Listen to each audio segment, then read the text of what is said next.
Hey everyone, I'm Jonathan, the CTO of Gling, where we edit your videos using AI so you can spend more time on the creative part of content creation. And today with me is Boswell, a YouTube creator that has a channel of over 15K subscribers, correct me if I'm wrong, Yeah, that's right.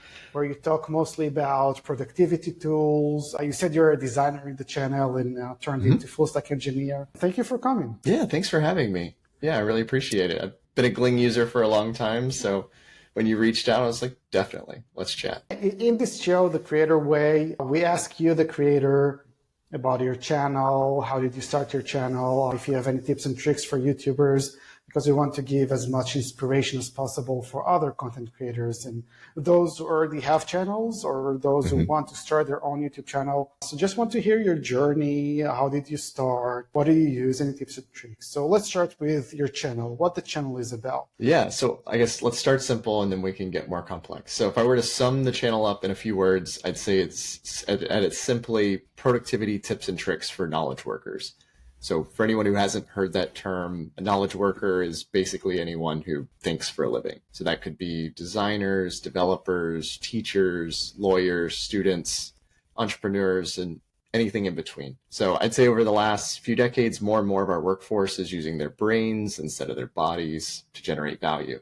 And the required tool is your computer. And so, in my opinion, why not learn to be as efficient as possible with that tool? And so I enjoy nerding out over improving my digital workflow. And so I try lots of different experiments and then share the tools and tricks that actually improve focus and creativity with the channel. Awesome. So just before we start recording, I said I have a new idea for a feature for Gling, right? So, Yeah. so you're referring to something like that, where you have this stream of consciousness of thinking about your work and your creative, trying to create things as part of your work. And you're saying, let's be more productive. Yeah, well, I mean, I feel like for so many people, the computer is this focus enemy. And a lot of that is removing the rough edges and streamlining the process so that you can work together with it instead of working against it. And so a lot of my work has really been figuring out how to make the computer an extension of me, not in a physical sense, but from an interaction perspective. And so what can I do to make that simpler and easier? Because I spend most of my working hours at the computer, and then I happen to also spend a lot of my for fun hours at the computer. And so trying to make that as simple and as easy to use as possible, and so that it can get out of my way and help me do the things that I care about instead of drudging through it and doing what the computer wants me to do. Mm-hmm. So you said, you're saying in your channel, in the description mainly, this is what I saw, that you were a designer and then you even learned full stack development, so you're also an engineer. How did you go from being a designer and developer talking about those productivity tools? Yeah, so we should probably spend a few moments talking about how I made the jump to engineering. So I was a production designer in a print company for a number of years, and there were a lot of really rewarding aspects of that, but there were also a lot of just rudimentary things that I had to do. And one of the biggest things was people would order business cards and they would need the templates changed. And so they would send me an email with the content for the business card, and I would type in the information into the template, and then I would send it back to them and say, hey, is this right? And then they would approve it, and then I would print it. And I was like, there's got to be an easier way to do that. And so at the time, Photoshop and InDesign weren't really internet enabled. And so I actually learned to program by writing JavaScript for Adobe InDesign back in 2010, 2011. And so I learned how to write an HTTP processor, and I wrote a backend web server so that people could enter the content details. Then I could import those directly into InDesign. And so at that point, I had kind of made the jump into engineering, and then kind of the rest is history. Ended up taking a few startup jobs, moved out of my hometown, and then eventually came back. So when did you start the channel? Yeah, so I started the YouTube channel in September of 2021. At the time, I had been working from home on the women's health startup that I've been working on for the last 8 years or so, and had been really focused on that. And so like I chatted with my coworkers, and I chatted with my friends, but neither of those really cared about digital productivity or digital workflow the way that I did. And unless you live in a place like Palo Alto, you don't bump into those people at your local coffee shop or at a meetup. And so it seemed like sharing online whatever I was working on would help me to find those people. They would sort of come out of the woodwork. And my goal was hopefully people smarter than me or those who had already gone down the path or the rabbit hole that I was going down could reach out and be like, hey, have you tried this? Or have you considered that?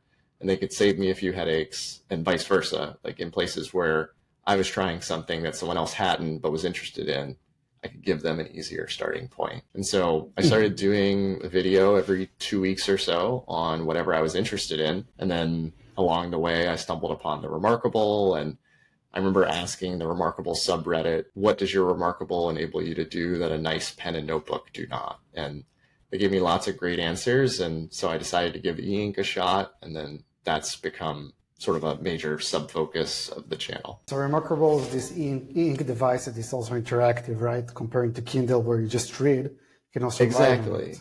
Yeah, so it's basically an alternative to a notebook, but everything's stored digitally. So if you lose your notebook, you don't have to worry about that. You can have all of your ideas in one place.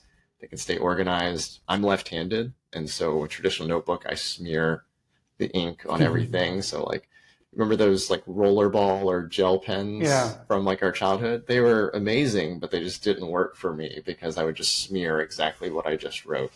And so instead of that being a really fun, excellent experience, it was a pretty frustrating one. And so that combined with having everything in one place, and then as a designer, I'm often in a situation where I've got an idea in mind, I've got a sketch in front of me, but the rest of my team who's over Zoom can't see it. So I'm trying to explain complex, nuanced ideas with just words when I have an unfair advantage of it was my idea and I've already sketched it out and I'm trying to convey that to someone else. So by using something like the Remarkable or other tablets like that, they can be equal participants. They can see exactly what I've got in mind, and we can iterate in real time and move much more quickly. Oh, sounds good. I think maybe I should try it in my team. Go check out the channel. But yeah, so it started just as whatever I was interested in, and then the YouTube algorithm doesn't really love general purpose channels, so that's always a little bit of a challenge, but I think I still primarily do it for me, so I kind of fight the algorithm a little bit and do what's still interesting. You also doing a YouTube channel while you were working as a job, so you didn't quit your job to do YouTube. Yeah, like please a lot don't. of YouTubers Please don't quit your job to do YouTube unless you have 100,000 subscribers and a captive audience. But yeah,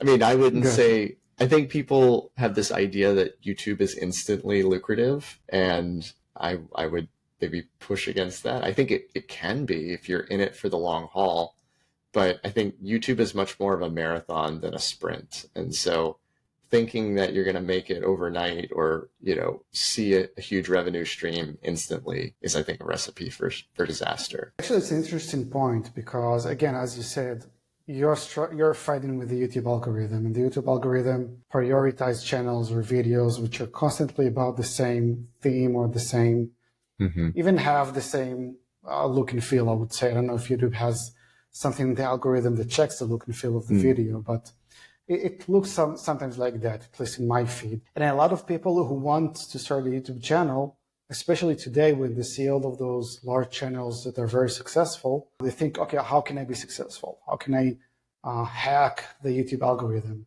So it's mostly about making a good business and try to get money from YouTube. Where you're saying, okay, I'm taking a different approach. I want to do this channel for myself, even if it won't be 100% aligned with the algorithm, and also keeping your job and not relying on YouTube income, instead of saying YouTube now is my job and I need to understand how the algorithm works. I need to understand how I align myself to the algorithm. Yeah, well, I mean, I've always been kind of stubborn and hard-headed in this regard. Like, I definitely identify as a generalist, and so I struggle with this idea of being just one thing.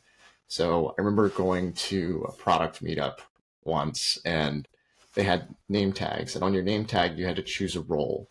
And your options were designer, engineer, product, and there were like 2 others. And I was like, yes, all of those. It just depends on the day and the meeting. And it's really hard at least for me, to pick just one of those. And so in a similar way, like to large companies want you to be just one thing and specialize in that one thing. I think YouTube is also optimized for having people create dedicated channels that are just on one thing. They're singularly focused, and the more you can specialize, the better. And I think if you're looking for fast success on YouTube, that is the fastest way to do it. But at least for me, I don't think I would enjoy that over the long haul. And so if you're willing to do that, there's one thing that you're incredibly excited about and you could talk about it for 3 years straight and never get tired of it. There's your path.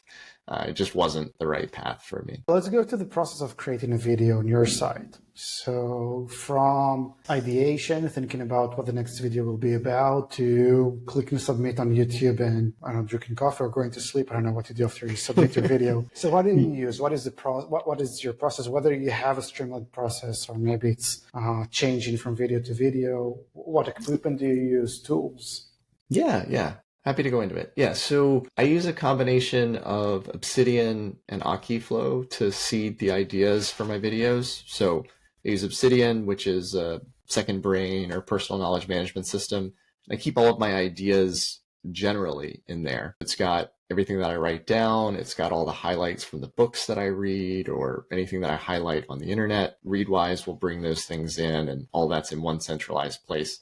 And all the insights I have go in there. My journals are in there, my daily reflections are in there. And so it's this nice little melting pot of ideas.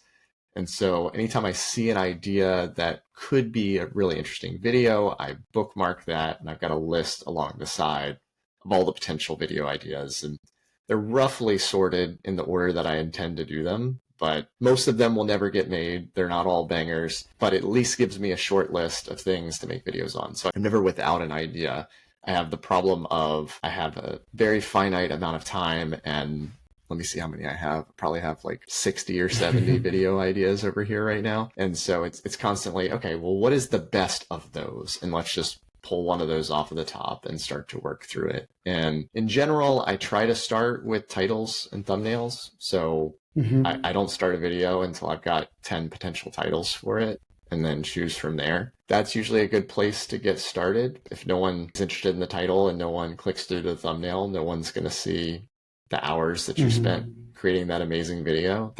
You just lose by default. You probably don't have the time to create that video. And then from there, the process kind of splits. So there's two major types of videos that I do. I do live-ish videos where I'm giving a true initial reaction to something, and those are fairly unscripted. Actually, they're completely unscripted, and they're actually pretty quick to create and edit. So I record the video. At the end, I record an intro now that I've figured out what the essence of the video is, get some thumbnails for those, do a quick rough cut in Gling, and then clean up any rough edges in the edit in DaVinci Resolve, and then upload it and go. On the other side are the more long-term review style videos that I intend to stick around for a little bit, ones that I hope the algorithm picks up, and those have some staying power. And those I spend probably 3 or 4 times as much time on. So those get a properly written script. They go through the same rough cut treatment, but then I go through, and when I'm in DaVinci, I identify all the B-roll clips that I probably need to show the things that I'm highlighting or the things that I'm discussing. I still have videos from like early 2022 that get regular views, and I'm like, okay, that's pretty cool. That's exciting. You know, they have long shelf life, right? Which is if you're doing long-term reviews or ideas that are going to stick around, things that aren't just news. So news has a fairly short shelf life, and you'll get a big pop maybe, but it doesn't have any staying power. And so I think there's an opportunity in YouTube to do that. Again, if you can spend a lot of time and put out a lot of videos. I don't have a lot of time, so I try and create really high quality videos, not infrequently, but not every week. So my goal is to do one video every 2 weeks and it be really, really good. Whereas others can put out a video every week or maybe multiple a week, and that's what works for them. And so you just got to pick which feels right for you and what you can sustain for a long time. I think that's the biggest thing, is don't burn yourself out trying to chase the algorithm or chase growth. Try to provide value to everyone instead of and while maintaining your own catching sanity. Yeah. I guess the one thing is like, don't begin to dislike the thing that you once loved because you tried to make it a job, because there are plenty of like, there are highs and there are lows. Like you get a video that takes off and that's really awesome. You get mean comments and that's also really stressful and anxiety inducing. So just, you got to figure out what works for you and what is treating you well and is good for your mental health. Yeah, as you said, it's a marathon. So Definitely. you need to aim for the long run. Yeah, I think if you can't commit to it for at least a year, I don't think you'll know what your channel is or could be. Like I remember my first video got a handful of views. I think it maybe got like 100 views. And I was really excited about that then. I think if I got 100 views now, I'd be really, really sad. And so expectations shift, and I don't know that you'll ever be satisfied, but when you look back, you go, oh, wow, that was really something. You said in the beginning you are trying to come up with at least 10 titles before you even start the script. How do you choose the best title? That's a really good question. So I think at a high level, you're trying to create intrigue while maintaining honesty. So like a big piece for me is honesty and authenticity.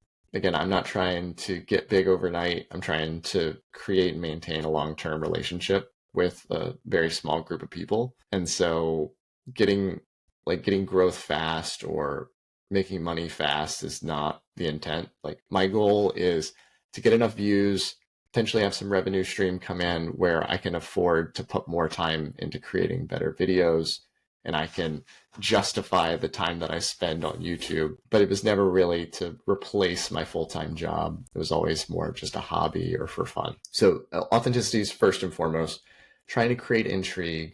I try and put myself in the shoes of the viewer, which is, well, what is interesting about this thing that we're talking about? Or what is a novel thought that goes along with this? And I think the other piece you got to think about is, what does the user know or not know? And so if you can't make the video sound interesting, they're likely not going to click on it. So that's first and foremost. Honesty is up there. And then just picking the one that sounds interesting. And then usually I'll show it to my wife. She's reasonably technical. I think all of her coworkers say she's hyper technical, but she's not an engineer. So she's like right on the edge of my audience. So I show her, I show some of my colleagues if there's time, and then slowly whittle away at the one that looks the most interesting. But it's definitely not a scientific process, unfortunately. Do you change the title after you upload the video? So if you see, for example, that after a couple of days, you don't get a lot of views, do you change the title or the thumbnail? So I have done it. I find that it drives me nuts and isn't good for my mental health. The other thing that I found is, I don't know that you know what a video is going to be in the first 12 to 24 hours. So some of my videos that have done the best tank in the first 24 hours. And so if I'm constantly trying to change the title because I'm getting signals that it's not doing well, may not actually be improving things. I may actually be making things worse. And so I find that I drive myself nuts if I try to do that. And so I try to have a ship it and forget it mindset, and then I'll check in on it in a day or two to respond to comments and see if there are any insights to gain. But it's not good for me if I try and manage that, because it always feels like a losing game. Even if you pick the right option, I don't find, at least for me and my channel size, that I get the feedback in real enough time to know what's working or what's not. Like, for instance, I did a video on ARC probably a year or so ago. It did okay. It was by no means a spec. Browser. Yes. So I think out of the gate, it was like a 7 or 8 out of 10. It was not ideal. And it had like slow viewership for a long period of time. And then Marquez Brownlee talked about ARC, and I got 250,000 views in 3 days. And then the video got watched a ton after that. So it's tricky with the algorithm, which is the algorithm does find good videos and does promote good videos. But just because the algorithm doesn't pick up your video doesn't necessarily mean that it wasn't a good video. And I find that that's a really tricky thing to work through. I think when you're early on and the algorithm didn't pick up your video, it's probably because your video wasn't good. But there are definitely situations where there are good videos that don't get picked up because they're outside of your core audience or just bad luck. And so I guess giving yourself more at bats is an important thing, is, stay in the game for long periods of time, figure out what works, build upon past success, and just try and create a relationship with your audience, I think, are the big things to glean there. What equipment do you use? Do you have any fancy cameras, microphones that you use for recording? What I find always when I see YouTube, people want to start a YouTube channel, the first thing that they do is they Google for the best camera or the best microphone for recording. So what is your take on it? Well, I guess let's talk about gear, and then I'll give sort of my stance on gear. I feel like I started the channel pretty bare bones. I bought a ZV-E10, and so my main cam was a ZV-E10. I bought a Sigma 16mm f1.4. I think I got the ZV-E10 used or open box at one of our electronic stores. So I think I spent like $700 between the camera and the lens, and it's a f1.4 lens. And so that was my shooting setup for a long time, and still is, honestly. And then a lot of what I do is top-down shots, and so it was really painful to try and like move a camera above. And so the logistics of trying to do that constantly got annoying. So I ended up buying a second ZV-E10. And so I think for a minimal setup of like my channel, I would have two Sony ZV-E10s, and then I think it's a Sigma 16mm for main cam, and then a Sigma 30mm up above. The and that just and that just stays permanently there. Then I recently splurged and bought a Sony a6700. And so that replaced my main ZV-E10, but it's completely to streamline logistics. I don't need it. I just got really annoyed that on the ZV-E10s, you couldn't program multiple profiles and then switch between them with a physical dial. And so I bought the a6700 because it had S-Log shooting and 10-bit, but more importantly, because I could switch between the different locations that I shoot by just rolling a single switch. And then I think the key thing is microphone. So I have a Rode VideoMic NTG microphone that I'm talking to you on now. And the great news is all this stuff doubles up for my work setup. So this is my work desk, this is my YouTube desk, and everything just kind of stays constant. I mean, I have a handful of other things, but those are the key things. I don't think gear matters that much. I think it matters up to a certain point where the quality is no longer distracting. I think after that point, like in general, don't go into debt over gear, get over the quality hump, and then buy the things that'll streamline your process. So the thing I ask myself is this going to enable me to create a more interesting video or to make videos with less pain? So it's about productivity. And I think there's a key point there, which is I try to create my setup in such a way where when inspiration strikes, I can make a video. And those are the ones that are usually the easiest. When I'm feeling it, I've got an idea, and I have the time, I can just go knock out a video really quickly. And those come together really nicely. And so in general, I want to make my setup where it's ready to record at all times. So I've got my camera here, I've got my microphone here, I've got my light here. So in general, the setup is already there. All I have to do is hook up my microphone, press record, and hopefully I've got the ideas already planned, and it's a simple process. Yeah, I need to have the script in case it's scripted, and I just want people not to forget that. Exactly. Again, Again, the live videos are unscripted, and then any sort of high quality video or video with staying power, take the time, write the script, work through the motivation, work through the hook, really understand what the user is hoping to get out of it, and what the emotions are that you're trying to bring. And then from there, it'll make for an overall much better video. Cool. And what software do you use other than Gling? You mentioned Obsidian for ideas. Yeah, so Obsidian for ideas. I use Akiflow as my task manager. And so if I get an idea on the go of an interesting video, I'll throw that in there and it'll go into my centralized to-do list. I can process it later. If you're interested in learning more about that, I talk about that plenty on the channel. And then honestly, one of the main sources of inspiration is Readwise. So Readwise looks at all the things that I've highlighted in the past, whether it be from a Kindle book or a website, and then it throws those into Obsidian. But then once a day, it also gives me 3 highlights from the past that I've probably forgotten about. And so rereading things that I've read in the past is often really inspirational. It's like, oh, I've completely atrophied all knowledge of this, and that feels really insightful in the moment. And I'll write down a quick video idea, and then I'll process it when I get back to my desk. And so that's the ideation side of things.